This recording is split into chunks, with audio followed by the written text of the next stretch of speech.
Thank you for coming to my TED Talk. Today I'm going to be talking about file types versus file extensions and why they're in fact not the same thing. This was one of the things that kind of confused me a bit when I was learning more about how computers actually work underneath the hood / working more with the terminal. And my overall idea on this is that a lot of paradigms and concepts and ways that data is represented in like modern, graphical desktop interfaces are kind of confusing to the user. Like they're designed to make it easier for the user, but they kind of hold your hand a bit too much sometimes, and you end up not actually learning how anything works. So instead of starting with the system with having no knowledge and you get a little bit better over time, you learn like this sort of contrived way of doing things that ends up not actually making a lot of sense once you understand how things work. And a good example of this, in my opinion, is file types versus file extensions, and they're not the same thing.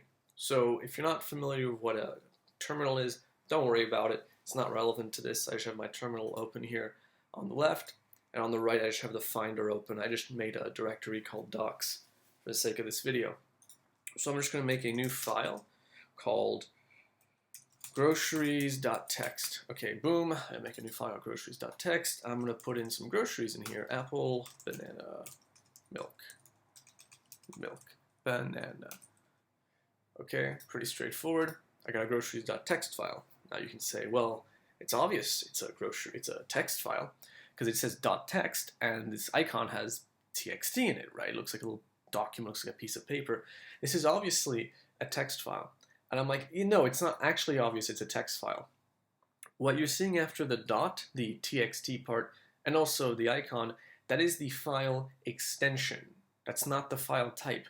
The file extension tells your computer how to open the file when you double click on it. It tells the computer, hey, here's what program should be using this file by default. The file type is the actual type of data inside the file. And I don't know how you can actually see file type very easily on the Finder, but if I go over to the terminal, there's a command called file. It's pretty straightforward.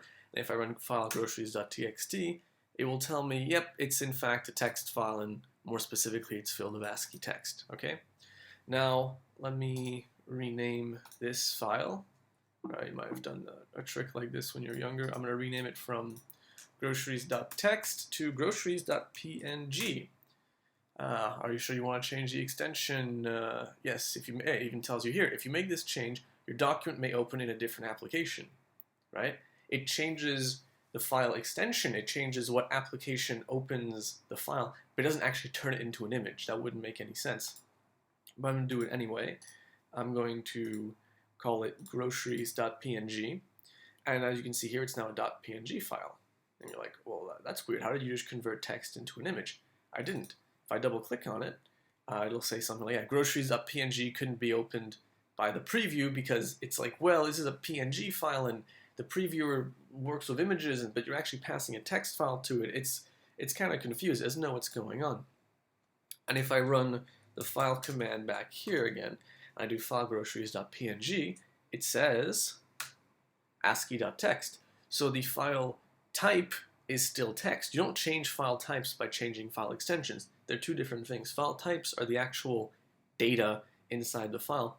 A file extension is just a little text back here that when you double click on it tells you, what program to open it with.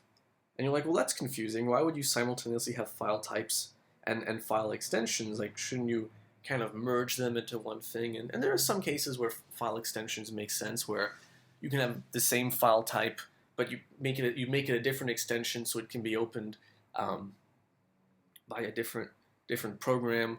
Like if you ever download like comic book files, those are just zip files actually, but they have a special file extension so that you double click on them. They don't get unzipped, but the zip file gets passed to your comic book reader, and then you can read the thing.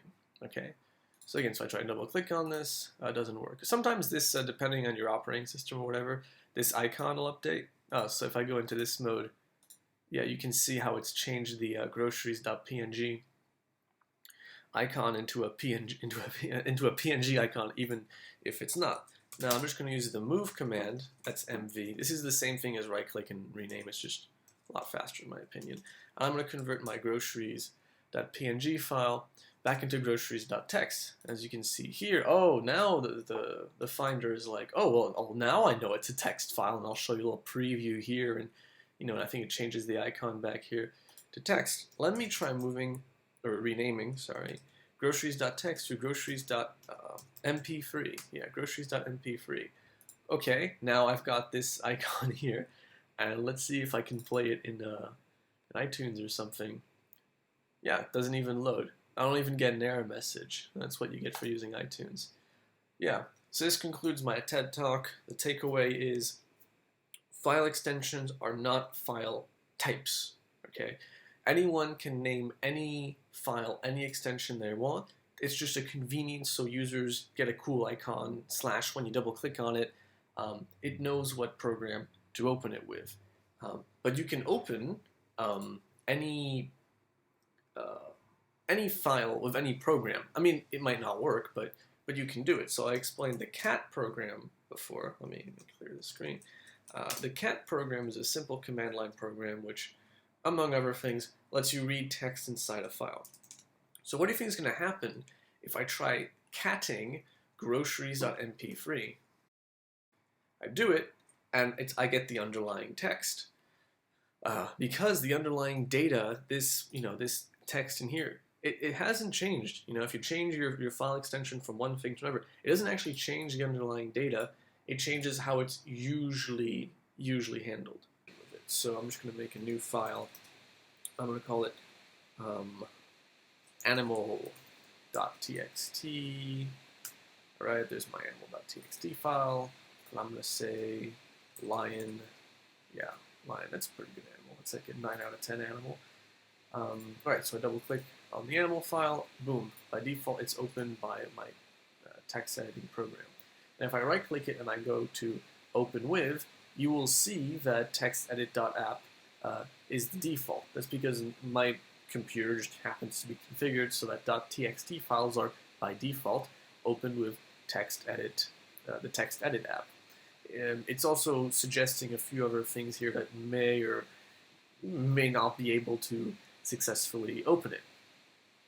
Now, let me go back to terminal. I'm going to rename animal.txt to animal.mp3, for example. Again, I just use the move command to terminal, right click and rename here. It's the same thing. It's the same thing. This is actually a text file because I put text in it. If I right click it and I do open with, as you can see, music.app is the default because it's currently configured that way. And I am going to open it with something else, right? I'm going to go into other, and as you can see, it's trying to help me out. It's trying to highlight some programs which I think might be able to open it. Let me go down to the text. Text edit program. Here we go, textedit.app. I double click on it, and boom, there you go. I have opened animal.mp3, which, as you can see from the icon, has an MP3 icon. I've opened it with a text editing program. It's in fact a text file, and my login text I put in here is correct. So yeah, this is a trick you can use if you're with like really computer inept people and you want to have some sort of images that you may or may not have downloaded off the internet and you want to obfuscate them so other people using your computer don't figure out exactly what you've downloaded. It's probably more effective in putting in a folder called homework, which was what people did when I was a kid. But yeah, I just throw that addendum there so people don't confuse it. All right, goodbye for real this time.